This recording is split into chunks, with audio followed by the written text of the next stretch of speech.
우리 열왕기상 9장 말씀 또 우리 오후에 또 같이 또 은혜를 나누도록 하겠습니다. 내가 이스라엘을 내가 그들에게 준 땅에서 끊어버릴 것이요. 내 이름을 위하여 내가 거룩하게 구별한 이 성전이라도 내 앞에서 던져버리리니 이스라엘은 모든 민족 가운데서 속담거리와 이야기거리가 될 것이며.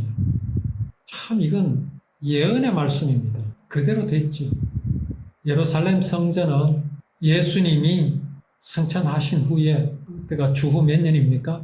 예루살렘 완전히 멸망했습니다. 그야말로 돌 위에 돌 하나도 남기지 않고 완전히 무너져 내려버렸죠. 이 무슨 말씀입니까? 이 앞에서 말씀을 나눈 것과 같이 하나님의 약속은 그 자리에 그대로 계십니다. 여기 무너진 건 뭡니까? 사람의 손으로 지은 건물일 뿐입니다.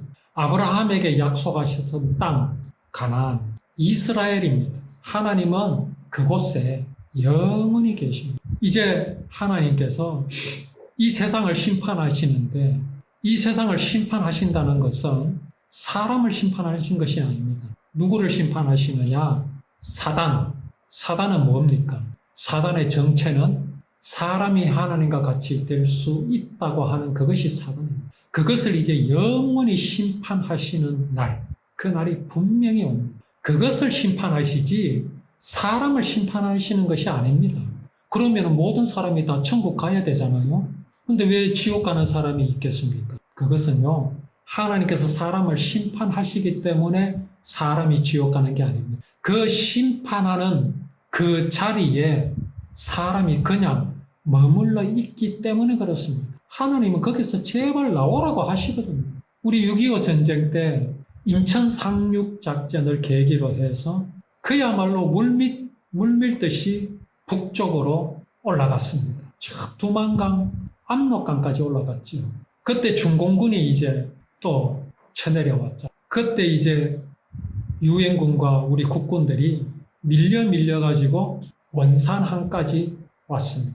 장진호 전투에서 밀려가지고 원산항까지 와서 원산항에 이제 미군 함정이 남쪽으로 이제 떠나려고 하는데 엄청난 피난민들이 몰려왔습니다. 북한에서 살 수가 없으니까 소문이 떠돌았습니다. 북한의 원자폭탄이 떨어질 것이라는 소문이 들렸습니다. 근데 그것은 사실은 거짓이었죠.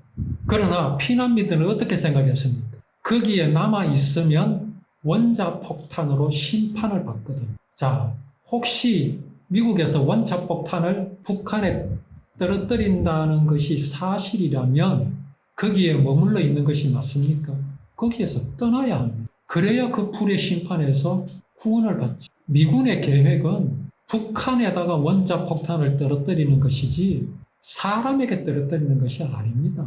하나님의 심판은요, 사람이 하나님과 같이 될 수 있다는 사단을 심판하시는 것이지 사람을 심판하시는 것이 아닙니다. 그러면 그 사단에게서 떠나야지. 하나님의 심판은요, 이스라엘 백성을 멸망시키는 게 아닙니다. 이스라엘을 지배하고 있는 사단을 멸하시는 것이죠. 하나님은 약속하신 그 자리에 영원히 계십니다. 약속은 결코 거기에서 떠나지 않습니다. 다만 누가 끊어집니까? 하나님의 약속을 저버린 사람입니다. 솔로몬이 그렇게 될 것이라는 말입니다. 이 성전이라도 내 앞에서 던져버리리니. 하나님이 진실로 성전을 버리십니까? 아닙니다. 사람의 손으로 지은 이 성전을 버리신다라는 말씀입니다. 이 성전이 높을지라도 지나가는 자마다 놀라며 비웃어 이르되 여호와께서 무슨 까닭으로 이 땅과 이 성전에 이같이 행하셨는고 하며 그렇게 조롱한다는 말이죠. 사람이 하나님을 떠났습니다. 사람이 하나님을 배반하였습니다. 그런데 누가 조롱을 받습니까? 하나님의 성전이 놀림감이 되어버립니다. 그렇지 않습니까? 오늘날을 보십시오. 교인들이 잘못하면 사람들은 누구를 향하여 욕합니까? 무엇을 향하여 욕합니까? 교회를 비난합니다. 하나님을 비웃는 모습을 우리는 목격하지 않습니다. 대답하기를 그들이 그들의 조상들을 애굽 땅에서 인도하여 내신 그들의 하나님 여호와를 버리고 다른 신을 따라 그를 경배하여 섬김으로 여호와께서 이 모든 재앙을 그들에게 내리심이라 하리라 하시. 아까 앞에서도 말씀드렸습니다. 하나님의 재앙이 무엇이라고요? 사람에게 내리시는 겁니까? 아닙니다.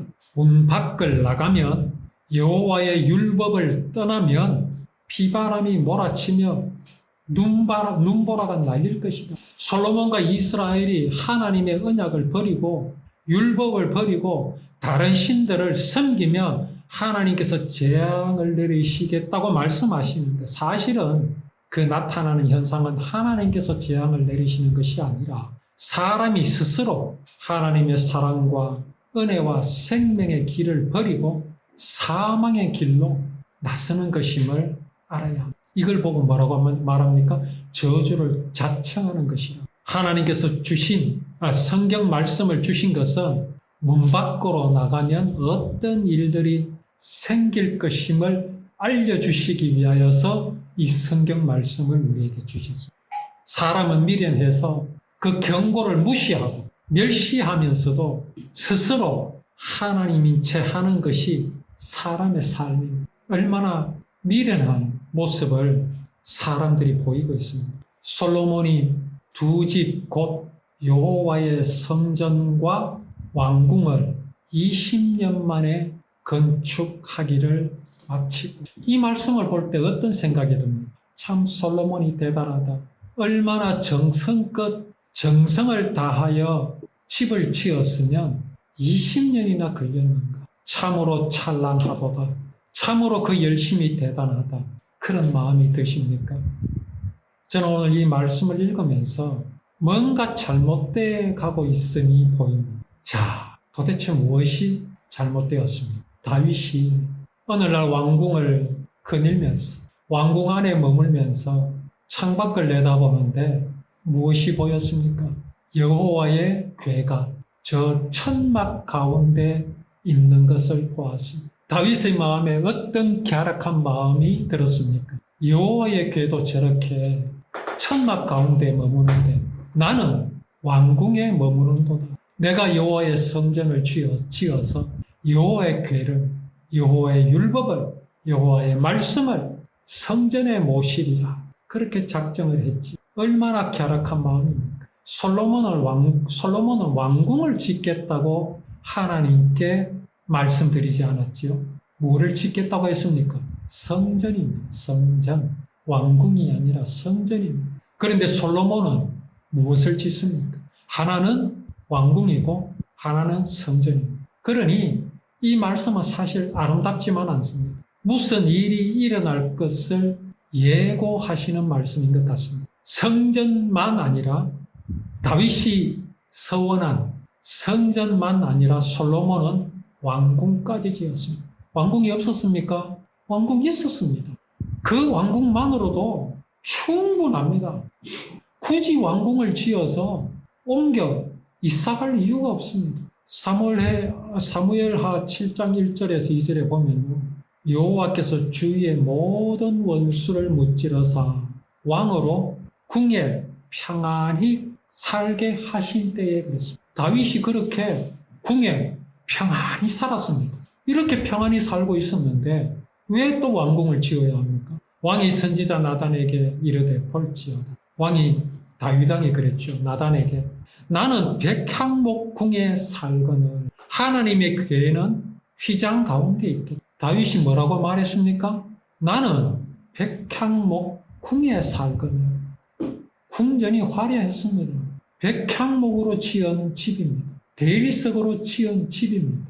이런 궁에 사는데 무엇이 부족하여서 솔로몬은 왕궁을 짓는 일에 20년이라는 세월이 걸립니까? 덤으로 성전을 지은 겁니까? 아니면 성전을 지으면서 덤으로 왕궁을 지은 겁니까? 좋게 말하면 성전을 지으면서 덤으로 왕궁까지 지었겠지. 분명히 알아야 합니다. 하나님이 허락하신 것은 왕궁이 아닙니다. 성전 짓기를 허락하신 것이죠. 이렇게 번듯한 왕궁, 백향목과 대리석으로 지은 왕궁이 있었는데 솔로몬은 또 왕궁을 짓는 일에 20년이라는 세월을 보냅니다. 갈릴리 땅의 성읍 서무곳을 히람에게 주었습니다.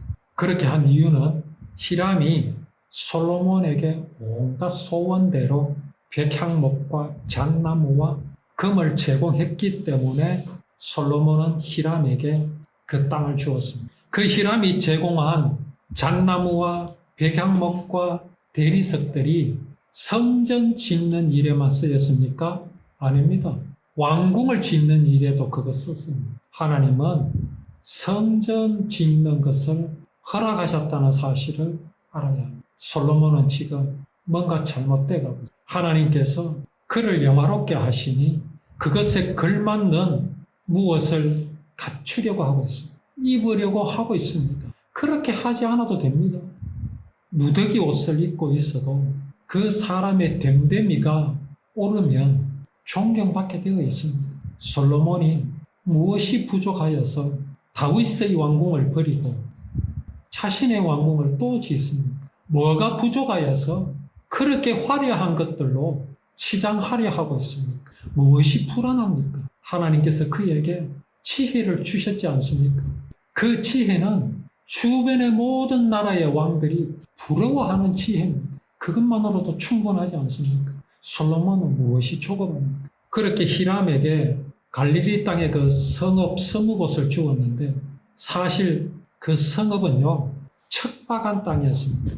그래서 히람의 마음에 들지 않았습니다. 그럼에도 히람이 금 120달란트를 또 솔로몬 왕에게 보냅니다. 솔로몬 왕이 또 역군을 일으켰지요. 일하는 사람들을 일으켰습니다.